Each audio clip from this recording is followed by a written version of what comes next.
Okay, welcome everyone to the People Speak Out. It's Monday, the 26th of January. Apologies, I'm starting a couple of minutes late. I was just making myself a cacao. It's kind of rather frothy and overflowing cacao to give me a bit of heart expansion. Having just walked Kobe, it's quite grey and cold here in Devon, but at least it's dry. So I hope all is well in your world. I'll do a little intro, but as usual, if you would like to come on the call, share your updates, what's going on in your world, any challenges that are coming up, any stories which you want to comment on, please do put your hand up with the yellow hands up symbol, because it makes it much easier to manage the call because you come to the top of the screen. So good to see so many people on. Hi to David and Lindsay, Val, Rachel Elnor Love there, aka Sass. I think you might have come on you might still be logged on to my account, sweetie. Yeah, so that's obviously Sass Bullock. And my co-host, who will be doing 2 weeks' time, we'll be doing our fifth, I think it will probably be the 5th anniversary special, because we started on the 12th of February 2001. So we're marathon runners here. Hi to James, and I'll go just say hello to people who've got their names up, because we've got a Samsung phone there. Not sure who that is. We've got Chris and Eileen, Philip, Heinke, and Cheryl, and I think that's Jonathan. I think in the check shirt, but I'm not sure. So just to start off with, oh, hold on, let's just put the chat on so I can see what's being discussed. Praise for David in the comments already, and hi to Roxanne, who's just joined. So yeah, I'm going to start with a couple of announcements, and I'm going to send these out by email as well. As you probably know, if you've been watching my videos, I'm really feeling so strongly the need to get offline and to do so much more on the land, in nature. I know, Sass, you're already doing all of your ceremonies and celebrations on the land, and I've been to those, and it's truly amazing. So now that we're coming out of hibernation, we're going to be at Crestbrook Dale on the Saturday before the first Sunday of each month from this weekend through till September. So I'm going to be announcing those dates. The only exception to that is Easter. We're not going to be there at Easter weekend because of family commitments. So if anyone would love to come and join us on the land at Crestbrook Dale in the Peak District, you're more than welcome. We'll be there from at least 11 a.m. to 2 p.m. We sometimes stay longer, weather permitting, if it's a nice day. And if it's really good weather, then quite often we camp out on the Friday night and on the Saturday night, and then go to stand in the park in Matlock on a Sunday morning. So if you have a camper van, or if you've got a tent or a tree hammock, you're more than welcome to come and wild camp and be on the land and meet up with us. And we just do general kind of maintenance, and quite often we do little honourings of the land. We'll do one this weekend for Imbolc for sure. So we just clear up, and we saw up fallen wood and clear and tidy and whatever messes the locals have created for us. So I haven't been to the land for a few months, so it'll be interesting to go back and to see the shoots of spring coming through. The other thing that we are organising, this is my good friend Mog Fry, also known as Red Deer Sleeping, an amazing singer and musician who does a lot of mantras and beautiful, heartfelt, harmonic songs. We decided to do some events together. Our first one is at Chelsea Harbour on Friday, the I've got to remember what Friday the 20th of February. Yeah. Now it's an important date, that, because it is the Neptune Saturn conjunction at 0 degrees of Aries, and it's 3 days after the year of the horse comes in. So we're going to do an invocation that night, and we're going to do a sing along gathering get together. It's happening at the World's End Cafe in Chelsea Harbour, which has just been taken over by Juliet Fisher, who some of you may know, another good friend of ours. And it's actually in the ground floor of a business centre. So we're going to do a conscious business evening, sitting in circle.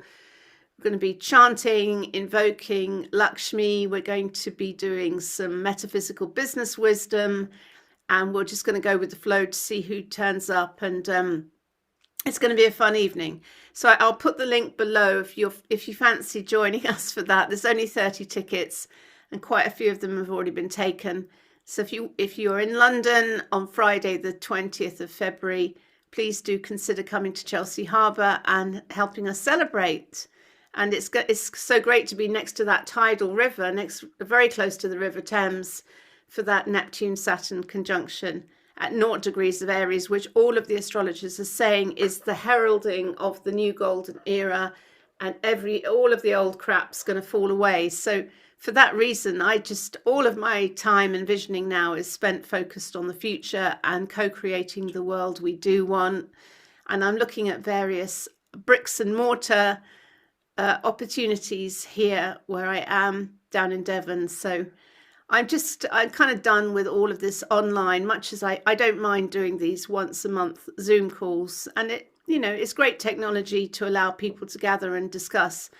But increasingly, I am really loving meeting people in person, even if it's only small groups, and literally creating little torus fields of energy which are piercing the veil and allowing the light to come through. And that's happening all over the planet. Millions of people now quietly creating these little torus fields of energy and flooding the labyrinth with light. Good, we've got a hand up. So that's the way to stop me talking and waffling on. So I'm going to come to you, David. Thank you for putting the yellow hand up.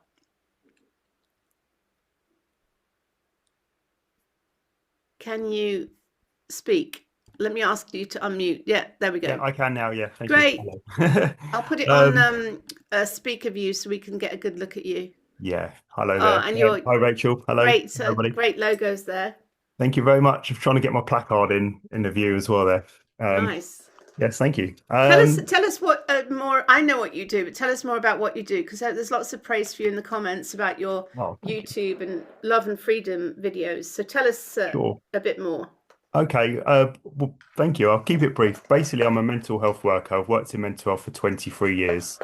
Throughout London, Dorset, Somerset, and basically, I've kind of been horrified by the last 6 years and the impact it's had on my service users. I've had people work in the community. I was working in the community during lockdown, where had a phone call from my manager telling me to go straight home because we're now in a pandemic, quote unquote. And I was with a client of mine at the time, taking him out, to help him with his shopping. And it was just really surreal. And basically, since then, I've witnessed the impact of the lockdowns in all the scaremongering on people I work with in the community. And it just horrified me, really. So I started going on demonstrations peacefully against it in 2020. And I had different placards at the time. And since 2020, I was arrested 5 times by the police in London for different gatherings of more than 2 to 6 people under the Coronavirus Act. And it is just bonkers, really, because every time I was very peaceful, didn't swear at anybody, wasn't violent, and yet I was handcuffed and taken into custody every time. So rather than being in that space of anger and frustration, I decided that it would be important for me to try and tap into humor, and make people laugh and smile and help heal people around me by making them hopefully laugh, but also helping myself laugh. So that's why I started creating these videos, to not only inform people of what's happened in the last 6 years and remember them constantly what's happened in the last 6 years, but also hopefully to make them smile a bit and celebrates all the amazing people that have been in our movement throughout the last 6 years. And Love and Freedom is basically a placard I've had also. This is my You Are Powerful one to remind people how powerful we are. And my message is that you are sovereign, you are powerful, and don't ever underestimate your own power. So the placard is part of what I'm promoting as well, the message. So that's Love and Freedom, and that's my platform on Cool. YouTube and Rumble. Wonderful. Thanks, David. And what did you want to share apart from a bit Apart from about you?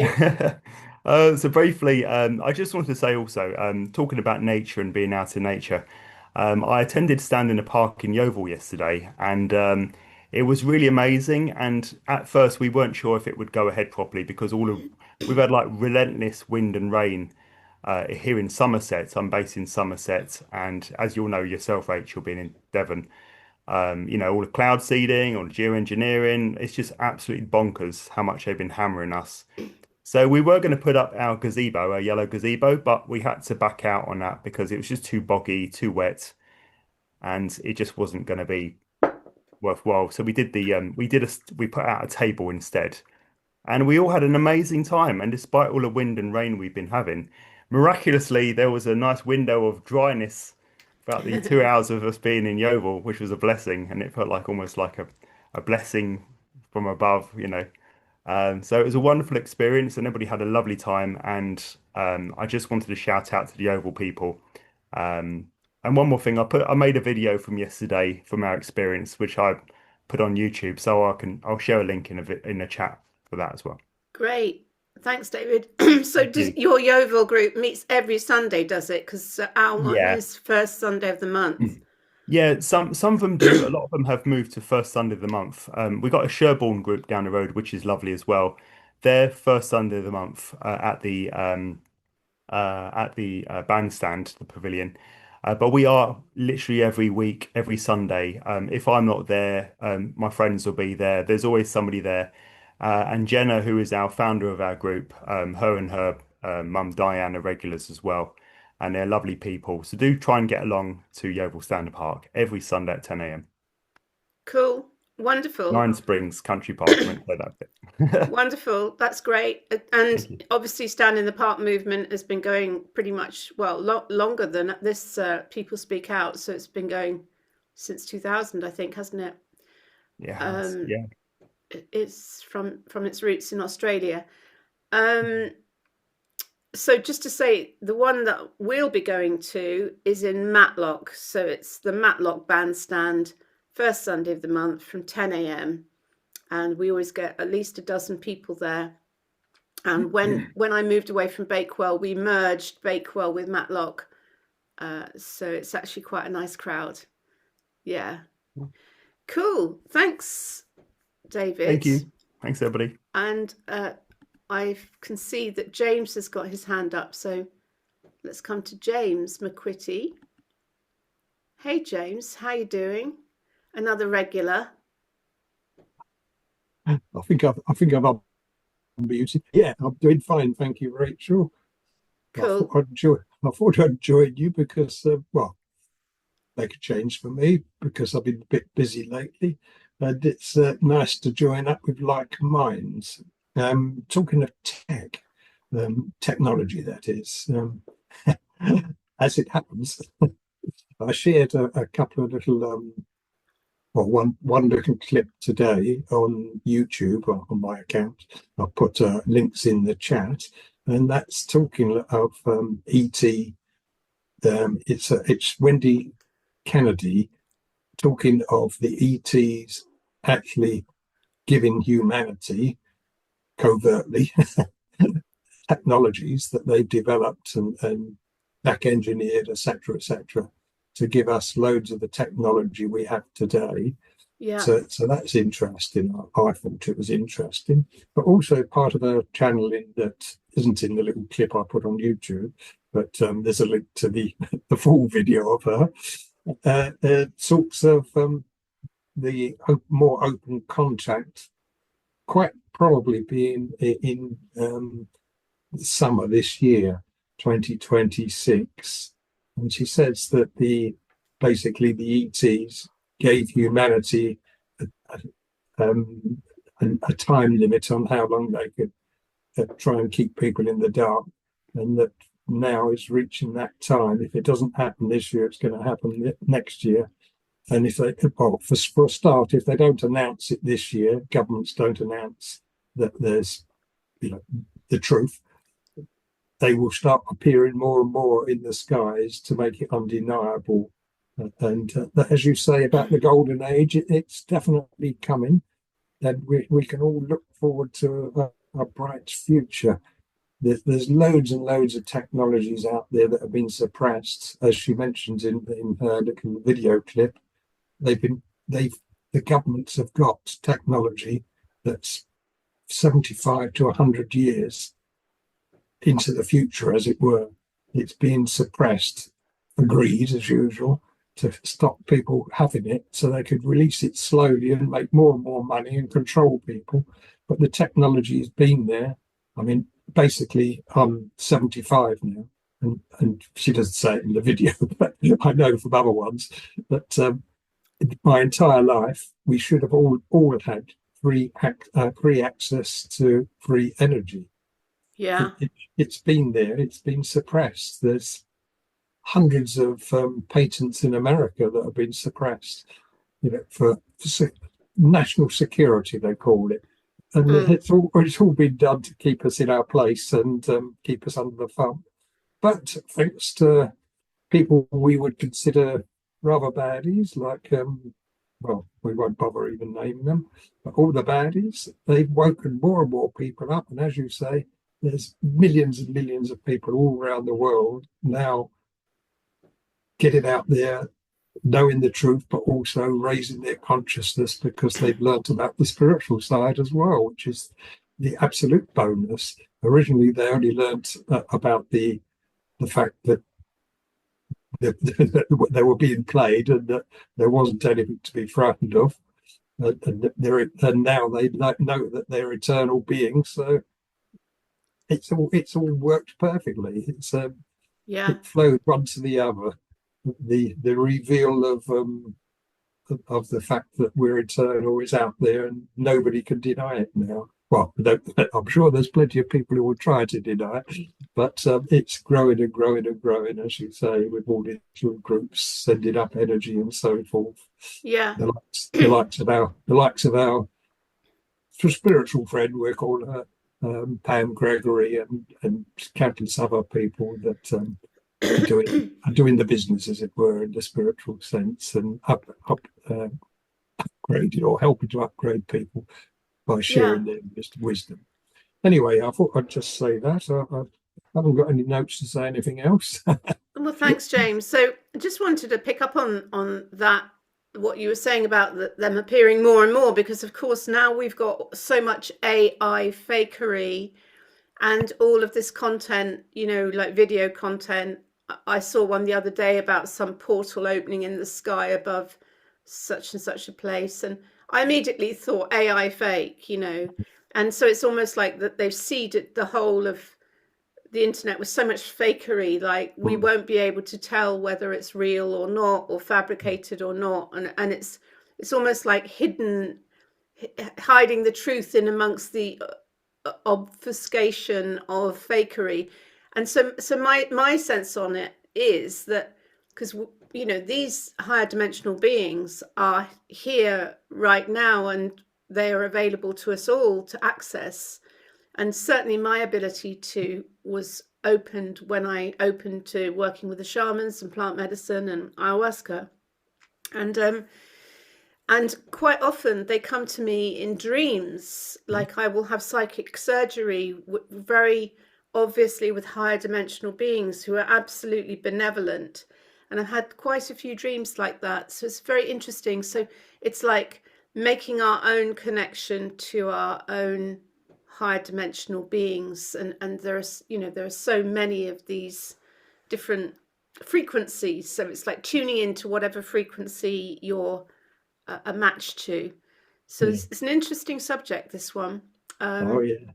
So it's all there. You're opening up a can of worms here. That's wonderful. Well done with your psychic surgery. Yeah, no, some incredible things have happened to me, and just totally unexpectedly.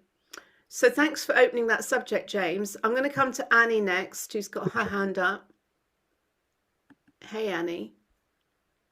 Just unmuting. Sorry, my camera's a bit blurry. You've got Vaseline smeared over the lens, haven't you? I know. It's that soft, it takes away all the wrinkles, but I haven't really come on today with anything in mind to say, except that I resonate very much with what you just said, Rachel, and I'm talking about AI because I use it all the time.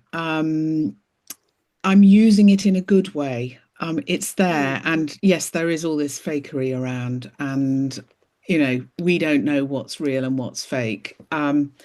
But harnessing the power of it is a really good way to resist when they try to impose whatever money, take stuff from you, tell you that you owe this, that, and the other, penalize you.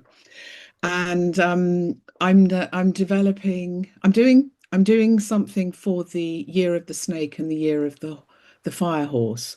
I'm doing a workbook, which I'm nearly finished, which is I'm going to sell on Etsy. And I've used AI to help me write this. And it's about closing down the Year of the Snake. When January the 1st comes, we sort of slam the door on the previous year and go, oh, that was awful. And, fingers crossed we can improve that with 2026. But if you look more at the spiritual elements of it to do with the Chinese New Year, it's very important to analyze what went on in 2025 for us individually, what worked and what didn't work, what changed us, because I don't know about you people, but I have changed so much in the last year. I mean, over the last 5 years, really, but I've really noticed it in the last 5 years. And we selectively decide what we're going to bring with us into the Year of the Fire Horse. And the energy is very, very different with the Fire Horse. The Snake was all about shedding and letting go, and it was slower. And the Fire Horse has movement, but it's not something where you sit back and just let it all happen. You have to basically ride the Fire Horse and steer it and control it. And it comes around once every 60 years. So it's sort of, for most people, once in a lifetime. I mean, when it came round last time, I was too young to even know about it. I don't think any of us knew about this sort of thing now. But I'm working on this project and I'm very excited about it. But I'm also using AI at a very high level with banks and utilities and councils and corporations to push back. And what you do is you don't make it about your little problem. I've gotten a problem with my account and you said this and it's not about you. We turn it around and make it about them and the way that they have behaved and what they have done wrong. And we highlight it and put it up we bring it up to regulatory and governance level. So I have got a lot of banks absolutely wriggling on the hook. They don't know what to do. And you go in at company secretary level and they try and bat it out the way and send it to customer services. And then you pull it right back again using AI, and we're unemotional, we're clinical, we are extremely direct, and we are putting them in a very, very awkward situation. And it's amazing. My credit file has gone, my credit score's gone right up. They've been pulling stuff off and trying to bat it out the way, but you then engage the Financial Conduct Authority. And actually, they step up and they are very interested in this, which is an interesting thing. Normally you'd send it off to a regulator like Ofgem, and they'd write back and say, no, there's nothing to see here. But the Financial Conduct Authority take this very seriously. So it's huge fun. And I'm just doing another letter right now to Link Financial, which is a debt collection agency that has absolutely no standing in this world in any way, in any shape or form, and yet the owners are worth a couple of billion each. Yeah, it's amazing. So that's what I've been up to. Wow. Wonderful. And it's like you're just like quietly turning the screw, loosening the screws of the kind of roller coaster, so that and you the make whole thing would just collapse. You make it bigger than yourself, and you make it about the bank's 6.5 million customers. You bring that in. They cannot then argue a point of law which affects so many people, and you bring it up to the regulatory level, and if possible, if you can buy some shares, just 2 or 3 shares in one of these companies, you become a shareholder, so you can get your foot in the door that way as well. Yeah, well done. Amazing. Yeah, I just want to say I am actually a huge fan of AI, because as a research tool, it's my go-to thing now. Absolutely. So rather than me going to Companies House and finding information on the company and directors, I just ask Perplexity. AI is the best one I've found. Yeah, I've heard very good things about Perplexity. Very good. So I just got it's how you prompt it. Yes, just use it like a search engine, and you'll find all the data. Any question you want to ask, especially complex research questions, it will go to Companies House. It will find that. It will go to LinkedIn. It will find all the information and present it in a really simplified way. And it's actually super powerful and fast. You can use it to read books on your behalf if you've got to do research. And we've got an allotment, and I've got several books on allotments, and I haven't got time to read them all month by month to know what we're doing. So you just program it in, and you say, based on allotment month by month by Alan Buckingham and this this book here, what should we be doing on our allotment right now? And write me a program, write me a timetable. You can get whatever you want. And simple things like asking it, how do I make baba ganoush?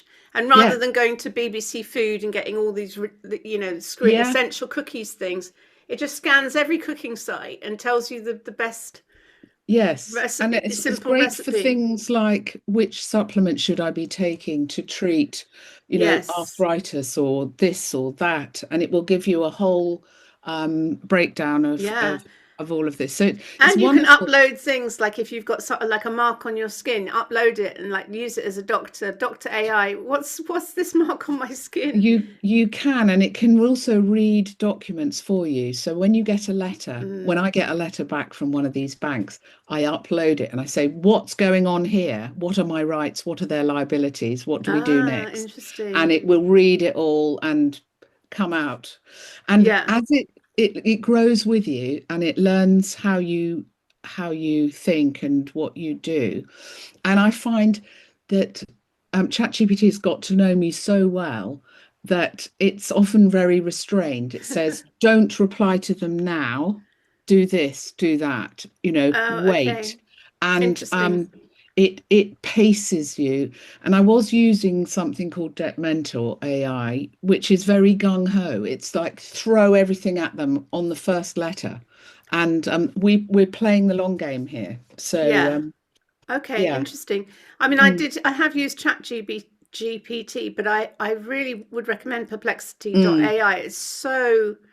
And also the thing is, because it shows you what it's looking at, so it takes you step by step. I'm reading this, I'm looking at that, I'm searching, and now I'm going to Companies House, I'm searching here, I'm searching there. So you kind of get a sense of where it's looking to get the information that it presents, which is useful. And it's also useful to notice what media sources it draws on. Like I'm looking at the Telegraph, I'm looking at the Guardian, I'm looking at, so you kind of know if it's skewed by like World Economic Forum sources, so to speak. Yes, and you can query it because it can come out with some stuff, and I Yes. know it is wrong, and I will tell it. I said that is wrong. It is factually incorrect, and it's actually made some mistakes, some mathematical mistakes, where I had a sign in a car park, and it was 30 centimeters. I said, "What is this in square feet?" And Yeah. it came back with 32 square feet. And I said, "No, it's not. It's definitely not." And he goes, "Oops, sorry." It can do that. And so you do have to double check anything. And if you Yeah, it's true. when you're writing to banks and challenging them, you ask about laws. You say, what are the laws that, Yeah. what is the case law? What are the torts? What are the citations? And you get all these things, and it Yeah. gets very robust, but you have to double check them Yeah, externally. absolutely. And what I do when I've done a final letter, and I'm happy with it and it's good to go, I will open a new tab on ChatGPT and I will put it in and I will say, with fresh eyes and no knowledge of any of the history of what's gone on here, what do you think of this letter? And it comes in totally green, reads the letter, and it will always find ways to massively improve it, actually. Interesting. Mm, Wow. Cool. mm. Okay. Gosh. So we're becoming AI's greatest fans. Yeah. So I'm conscious Sass has got her hand up. So let's come to Sass. Thanks for coming on, Annie, and sharing that. That's great. Loving what you're doing. Let's come to Sass next, and I have to ask you to unmute. There we go. Muted. Hi. Yes. Hello there. Hi, everybody. Nice to see such an array of faces. I was literally trying to slip in because, to say it's funny how things come around full circle. And you were talking about the World's End, where you're going to be doing your talk. Well, that was the first place I first went into theatre in London. It's in Chelsea, isn't it? And it used to be in the back. There used to be a space for theatre productions. Oh, right. So I didn't know it's that. quite interesting that you're going there. And you're also just checking out because this may tie in with somebody else who's on here. Are you going to the Shambhala Centre in Leek? Is that where you're doing? Yes, actually, yes, we are. We haven't actually set the date yet because for various reasons, but I forgot to mention we're doing one in Oxford on Friday the 6th of March, and then we're going to Leek as well. So Leek will be one of the dates, but I haven't actually set up the page for that yet because I'm setting up a page for each event to make it. I know I was really hoping to go, but you put it on originally it said the 27th of February, which is my daughter's birthday, and I was thinking I'm not sure. Yeah, no, it's going to be we've rescheduled because we're spreading out the dates. So we're going to do World's End Chelsea Harbour first, then we're going to do Oxford about a couple of weeks later, and then probably a month after that Leek, and we're going to work our way round. That's how we've decided to do it. Brilliant. Well, I highly recommend if anyone's in Leek to go. And the other thing is that I was going to bring it up, but actually I've got an expert here to see if anybody's aware of the birth certificate fraud that's been going on for hundreds of years. Because we've got my friend David Edelman here. I've just seen him. He's on the Cheryl, if he's waving there. And he is AK, the people's lawyer.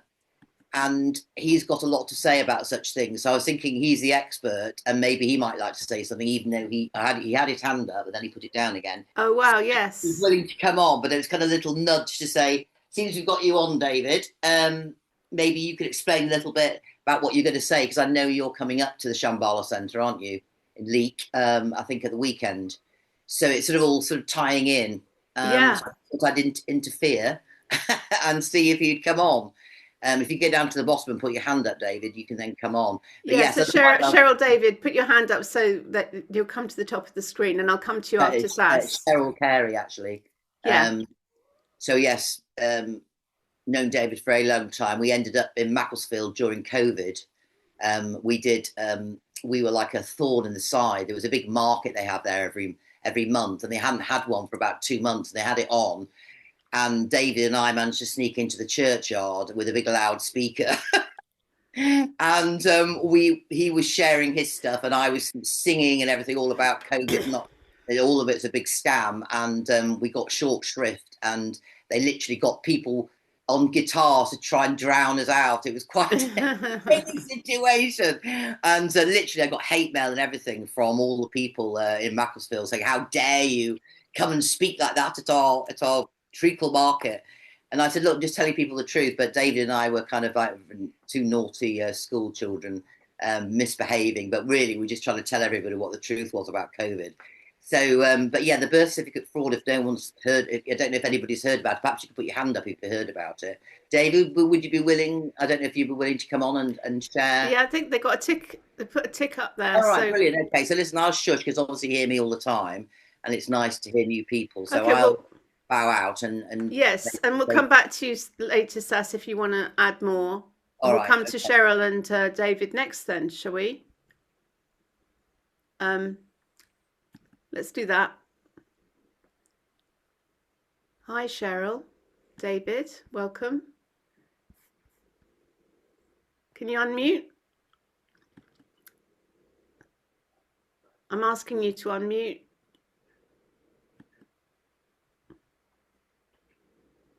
Can you unmute?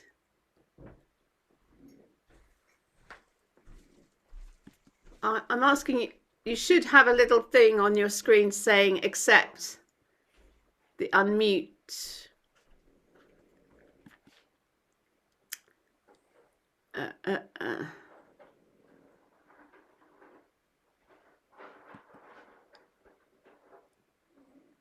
Can you unmute? Are you on a laptop or are you on handheld, some device of some sort? Because hold on, I tell you what, let me do it a different way. Let me do something else here.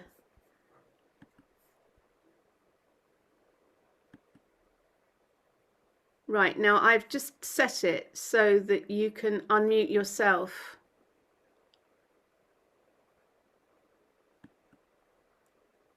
Can you unmute?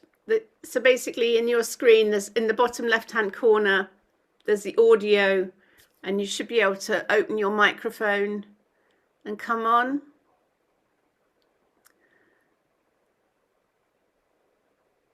Can you unmute?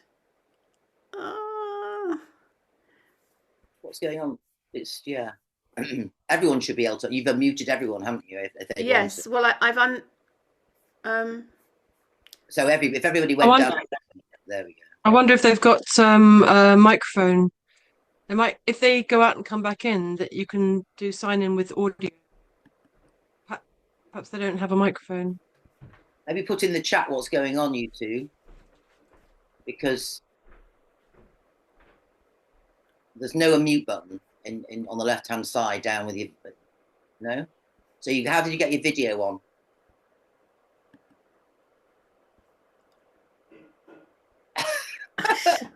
I'm asking them to unmute, and I don't know what's going on because you've unmuted everybody if they want to, so you can just press that audio. I don't know whether they're on a computer or on a. There you go. Can you hear me now? Yes. Oh yeah. So you can on your mobile. We've switched from laptop. Laptop seems to be. Hang on, we need to. Okay.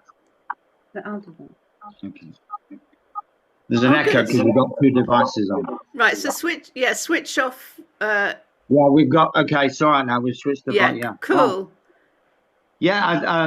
Hi, Rachel. Hi. Feel like I'm gate crashing a bit, but for a good cause. It's great. Yeah, I'm at Cheryl's because I've just done the Lower House Cricket Club gig, which was the Truth Talks with Andrew Bridgen and et al. And I'm at, as Sass mentioned, I'm at Shambhala soon in February. But yeah, just to corroborate what Sass was saying, we had some fun and games during COVID, and I had it started for me when I had 30 police turn up to one of my talks, and they got there. They got there before we did. 120 people turned up for the talk. When they saw 30 police, 30 of them went immediately because they thought either it was too frightening and they couldn't face that many police, or because there were so many police, the talk was not going to go ahead. And it was a cold November day. So someone said, "Have you got a table, David?" And I thought, "What do you mean I've got a table?" And it just so happened that I did have a table because I'm a bridge player and I had a bridge table in the car. So in the end, we did the talk outside with 30 coppers looking on. And that gave us a bit of a reputation. And so 30 went. So we still did the talk in front of 90 people. And then about 2 weeks later. Hang on. You're back on there. You're back on there. Oh yeah, you that's good. You've got Am I on the laptop now? yeah, you're on the laptop one. That's even better because we can see you. So I've muted the other one. Can you hear me? Yeah, great. That's even better. We can't hear them. Yeah. Can you hear us? Oh, is that better? Yeah. Can you hear us? Can you hear me? Yeah. Yeah, good. Yes, I can. All right. So, and then two weeks later, I was did another talk, and another 30 coppers. They emptied the police stations from Cumbria just to stop me from doing a talk. And this time we beat them to it. We're in Ulston, we're in Ulston, and we locked the police out. So. Hold on. Sorry, I'm just toggling. Sorry, I've lost you again now because I was toggling with the sound. So can you unmute again? Sorry, because that was very interrupted, and I was trying to switch the other one on, which was a clearer sound, and now I've lost you. So, yeah. Oh, you unmuted there.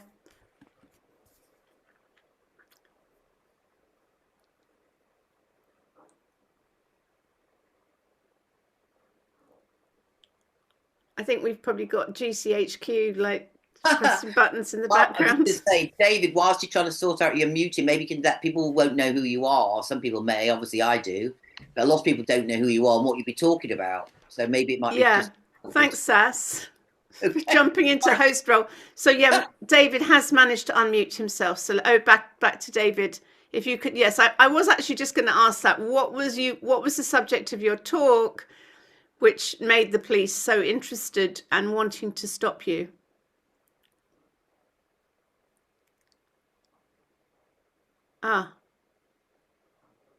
Now I can see your mouth moving and I can see you're unmuted, but there's no sound coming through. So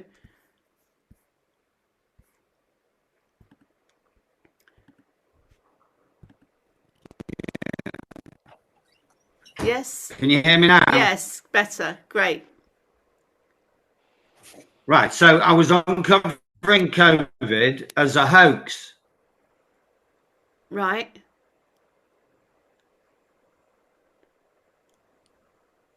Okay, keep going. And in the second talk, I got to the point where I was teaching people what to do when the police come, and the police arrived. But we were already inside, so all we did was keep the doors closed and locked.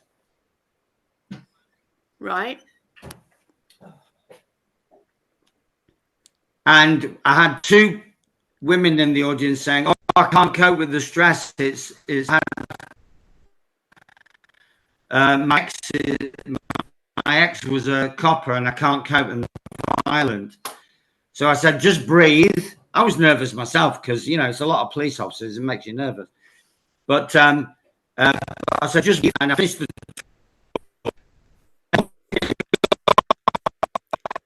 inside communal door downstairs and up to locked in, and you know, bang, bang, I would stay stony silent. If they say anything, they're in breach of the peace and we can arrest them. Not that we're going to, because they've got the tasers. Right. So, David, you're a bit broken up, but we're kind of following what you're saying. So, tell it, because you're a legal law expert who advises people on how to kind of weave through the system. So, tell us a bit about your stance on the whole legal law. Where are you coming at it from? Are you coming from equity law or common law or natural law, or what's your stance? I call it common sense, not common law. Yeah. So that's when Richard Vobes interviewed me about 2 years ago. He said, right, so what aspects of the common law are we going to discuss? And I said, Richard, we're not going to discuss common law. We're going to discuss common sense. Yeah. Because that has been surgically removed from people's brains. It's all about, like, for example, when the police arrive at your door, common sense will tell you that they can only get in if you let them in. There are exceptions. Like if you are on their list, on their blacklist as a person of interest or targeted individual, they're going to get in come what may. And they're going to break their own rules and their own law. But Josephine Average, in a civil matter or low-level criminal matter like driving offences or burial stuff, getting in, not allowed in.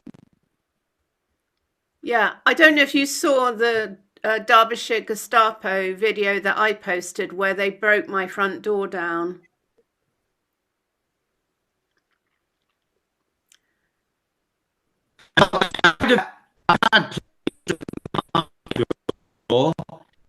And it was a lower level of it was a lower level of urgency. It was a gas agent visit, and I just quoted their section 26 Criminal Justice and Courts Act 2015 that constable fails to arrest a civilian agent when they're committing an offence or a crime, or threatens to arrest the homeowner when they're just protecting their own home, that the police officer can go down for up to 14 years. And that was enough for them to go away very quickly. Oh, this is a civil matter, we don't need to be here. Now, in your case, there was probably more nations than that. I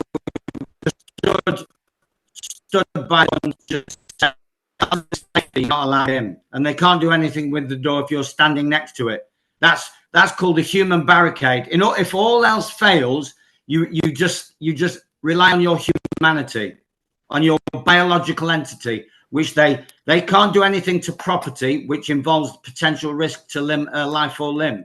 I realised that later. Also, that I should have just stood against. Yeah, I should have just stood against the door and said no. Yeah, I should have. I realised I should have done that. Absolutely, because, well, as I was watching it, I was actually getting annoyed. I'll be honest with you, Rachel. I was getting annoyed with you because I didn't know how to deal with this. So, well, it was too late for me because I'm watching it in, it's a past time for me. Too late. So there is a principle in equity, which is a branch of common law. It's more commercial law, to be honest, which says equity aids the vigilance. At that moment in time, and all they're doing is applying commercial law, basically. At that precise moment in time, when you step from the door, you were no longer being vigilant. And therefore, what right do you have? You surrender. In their commercial system. Remember, it's not about right and wrong, it's about profit and loss. Yes. Did you get that? Yes, I did. You're quite broken up, but I'm trying to follow sort of every other word. Profit and loss. It's about profit and not right and wrong. It's profit and loss. Yeah.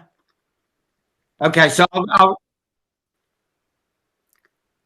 it's Rachel. You represented, and I represented SAS when she was out on the streets. We represent potential financial loss to the system, which, because if we're right, that means the system is wrong, and the system cannot afford wrong. Do you get that? Not quite, David. Yeah, the audio is very broken up. So I've got Lindsay who's got her hand up. So what I might do is go to Lindsay and then come back to you on your other device, if you could get that operational, because it's difficult to follow, but we're getting the sort of gist of what you're saying. I'm gonna come to Lindsay. Hold on. Lindsay, can you unmute? Do you want to just add I hope you can hear me, because last time I had to turn my Bluetooth off and things like that. Can you hear me okay now? We can hear two of you and an echo reverb. So switch one of your devices off. Yeah. It's just on my computer, the sound is terrible. Aren't we a nuisance? We're all being a nuisance. So this is why I quite like offline meetings. I don't know how to turn it off. That's the trouble. Oh, no.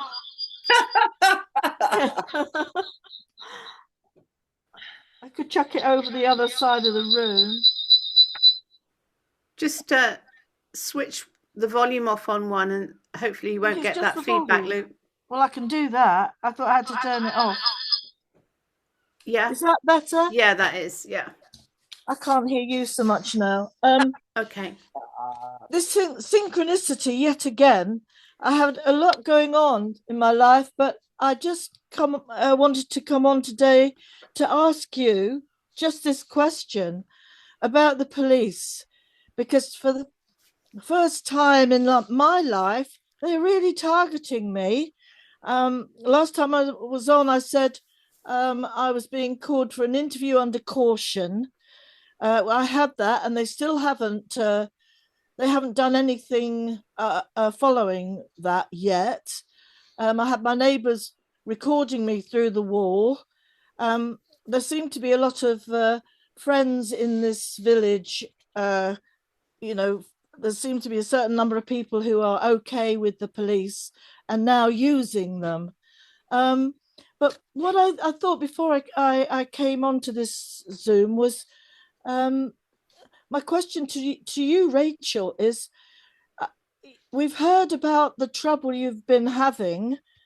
Why are they doing this? I'd be very interested in people's opinion about why is this suddenly happening to all sorts of people, including respectable, elderly people who've not had this sort of persecution from police. I'd just like to know what people think is going on. I mean, Rachel, a dragon on television. What, you haven't done anything that radical or criminal. I just don't understand. Why are they targeting certain people now? Well, I mean, I can tell you from my own point of view that I noticed that when I stood for election and I started getting involved in politics, and I stood 3 times for election, things went to the next level of horror, both in terms of the media attacks on me. The police then tried to, they came to my house saying I'd committed election fraud. And there's no doubt in my mind, because the police are very Masonic, that they had an instruction from someone, probably the Conservative candidate or someone high up, of, get her, so that, they destroyed my Wikipedia biography, completely slated me across all media. then the police got involved, and it's been relentless. So I do believe that the minute you put your head above the parapet, I mean, that's sort of on, I'm much from a micro level, but look at what they're trying to do to Trump in America, trying to, you know, indict him for this, that, and the other, and silence him and stop him from blocking him in any which way they can. So I do feel that anyone who questions the system is a threat to the system. And of course, police are all about command, control, law and order. And so they want to suppress anyone who's standing and questioning, and especially when you go into politics. If you obviously, you know, I mean, you get a free leaflet. So 48,000 leaflets went out in Derbyshire Dales, with which they might call it propaganda, but they were, to me, it was the truth of what was going on. And they really don't like that, and they have to discredit you in any way they can. That's my opinion on it. Okay. But so, and Lindsay, obviously you're part of the freedom movement, and you're standing and questioning, so maybe at some level you've been identified as a troublemaker. So who can say? Okay, Lindsay, so I'm just going to pop back to see if we can speak back to David and Cheryl. So I'm going to I don't know if you want to, if you can speak a bit more clearly with your microphones. I'm going to ask you to unmute on both devices. If you go on the laptop one, that's it. That was a much clearer signal. So if you can give us your opinion, if you could just maybe repeat what you said earlier about how to deal with the police, because we didn't quite catch all of it.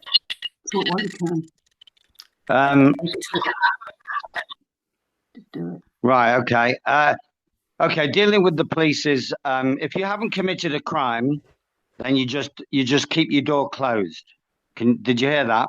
Yes. If you haven't committed a crime, it doesn't matter what they say you've done. If you know you've committed no crime, you just ask them from a window, just through the window, just show me the evidence, show me a warrant with the judge's signature. Otherwise, fuck off.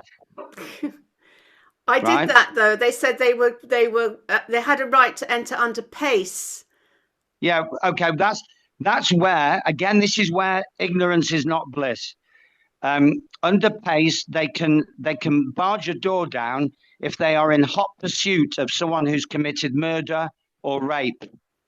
And there's a few other crimes, grievous bodily harm, maybe a robbery, but not political shenanigans, traffic offences, going against the government's ideology. That's not a PACE offence. So you can tell them that if you can record them saying that and just say, you've just shot yourself in the foot. That is a fraud act offence. Misrepresenting the law is a fraud act offence because they're only operating for financial profit. The police are a corporation. They are not a service. We have a police force. They are a corporation operating for profit. That's why their cars are blue and yellow, because they are pirates on the seas. The lanes, the roads are shipping lanes. But let me just circle back to what Lindsay was saying. What's going on? Why are people being arrested for hurty words? Well, let me kind of deal with that in a diverse way. Keir Starmer has got one thing in common with Pol Pot, Lenin, Hitler, Mussolini. What's he got in common with those four? And there's one or two more, actually. Fidel Castro, I think, possibly. Eradicating jury trial. Yes. Yeah? So you know that you're living in a communist dictatorship when jury trial is either abolished or under threat. So the answer is, if you are not in alignment with globalist communist party policy, uniparty policy, then you are a potential target and you have to watch your step. It doesn't mean you have to swallow your truth. You have to be very cautious about how you process your truth. Yeah. So let me ask you another question on this, David, because we and I'm talking about me and Roger Manners, we have tried to assert our right to a trial by jury without success. And so this is the thing. It might be that where we have a right to a trial by jury, but how do you actually get, like, you go to a court and say, I do not consent to the jurisdiction of this court. I require a trial by jury. And then the judge says, no, you can't have one. How do you deal with that? Yeah, because it's his court. So we will need our own courts. Now, there is such a thing as a coronation court, which with all this truth, what they've buried deep below the sand is coming out. And there are various organizations that are coming together. There's the English Counties Assembly. There's the CABI, Citizens Assembly of the British Isles. There's Realm of England, may be the group that has the key to the throne, and the throne is us. We are the sovereigns. But when you send boys and girls to school, you are obliterating their sovereignty. And that's my big passion. I'm currently working on a book called Schooling and Other Crimes Against Humanity. My original book was called School, No Place for Children. So the potential to prosecute them is zero in their courts. I mean, it stands to, again, common sense. Why would they allow us to prosecute them in their courts? The courts belong to them. They are unlawful administrative courts that are operating in high treason. Now, when we go to their courts, you could even argue that we are complicit in that high treason. So the last thing that a sovereign does is go to a treasonous court. So we're going to need our own courts. That's not going to happen in a day or a month. In the meantime, we literally back away and we don't virtue signal saying, this is what you've done wrong. You're this and you're that, because the universe doesn't like virtue signalers. We have to forgive them for the sins that they've committed, but not forget. We don't forget. We just forgive. We let it go. Just let it go. We don't forget, though. Their cards are marked, and we'll be back another day when we have a list of people whose cards are marked, and we have proper men and women who've lawfully status corrected, so that we can have juries of men and women, not legal persons, men and women who've been properly educated. That's going to take 10 years to educate people. So we're not going to get remedy for, it may be 5 years, it may be 7 years, but you know what I mean. It's going to be a number of years so that we can educate people to the point where they know who they are, what wrong has been committed against them, and the remedy, which is trial by a jury, trial by conscience, not by procedure. Yes. And that can only happen when men and women with a conscience get together and adjudicate on the rights or wrongs, not just of the act in question, but of the law behind it. If it's legislation, the traditional right of the jury was decree by annulment of the law by decree of the jury. And that's how we remain. We keep our sovereignty. Yeah. So no jury.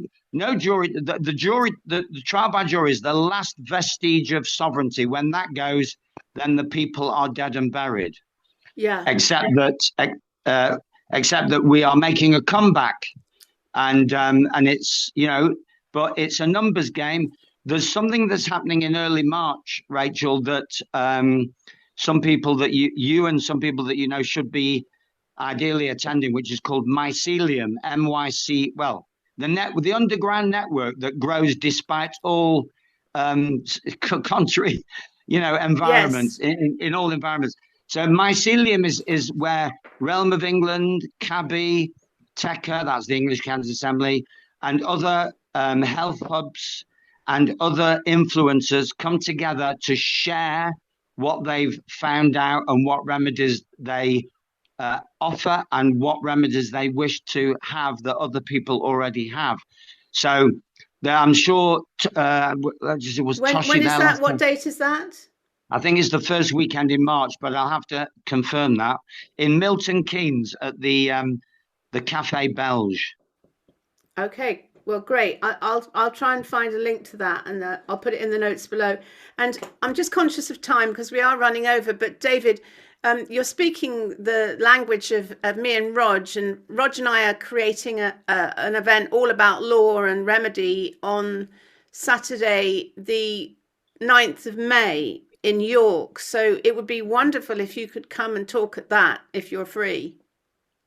Off the top of my head, I should be. That would be great. Whereabouts are you based? Kent. Okay, that's a bit of a long way, but if you can make it, that would be absolutely wonderful. So I'll get in touch with you outside of this call, and we'll see what we can do, because this is a subject we're all very passionate about. I know Rog, who's an active part of this group and the Love Movement, and he's been to court to attempt to assert his rights without much success. But yeah. It's impossible. It's impossible. They won't allow it. The system is now corrupt beyond recognition, and they're all under instructions to keep these so-called freemen of the land. They just, it's like being you may as well wear a tinfoil hat and go into court with a tinfoil hat on. So they're disallowing it. They can't, and that actually is a very, very, very, very, very good thing, because it just shows how moribund the system is. It's on its last legs. It's about to go down, and it's making a last show of defiance. It's going down. It's gone. To be honest, we just need to be able to give it one more push, and it's gone.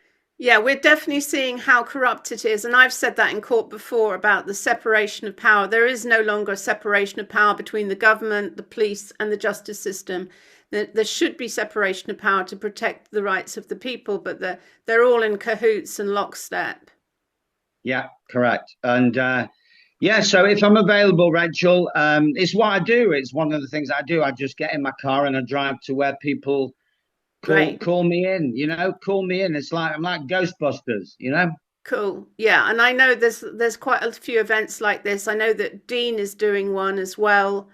I think on Saturday, the 14th of May in Gray's Inn, he's doing like in the heart of the law. It's all about common law and trial by jury. So this is, to me, the linchpin, because this is the last the way that they're keeping control. And if we can pull out that like Kaplunk stick, that Jenga block, that's when it all collapses, because they're using this court system, a bit like Annie said earlier, this confused legal system to try to like keep control over the people. But now so many people are questioning all of this, everything from speeding fines to civil matters to every different accusation under spurious legal statutes, which we know are unlawful. And yeah, so it's a very fascinating linchpin topic. So thank you for coming on. It's been great to have you on, David. And it's a pleasure, Rachel. Can I just make one final comment? If I know there's one or two people, Sass won't mind me saying this, but they've looked into status correction. So I would urge people to find the group that resonates with them the most and correct their status. Now, I wouldn't have said that 2 years ago, because the main status correction is a mental process. But if we can inflate and swell the numbers of status corrected men and women, that's when we can have our trial by jury. Yeah. Cool. Wonderful. Thank you, David. Thank you for coming on. It's been great to have your contribution, and apologies to everyone for the audio challenges. Thank you, everyone, for being on. It's been another great call. And we'll see you in 2 weeks' time when Sass will be in the hot seat. Sending you lots of love. And I'll put all the links below. I'll find them in the text, and I'll put them all in the links below, because there's been lots of content this week. So see you again in 2 weeks' time. Bye for now. Lots of love. Bye-bye. Bye.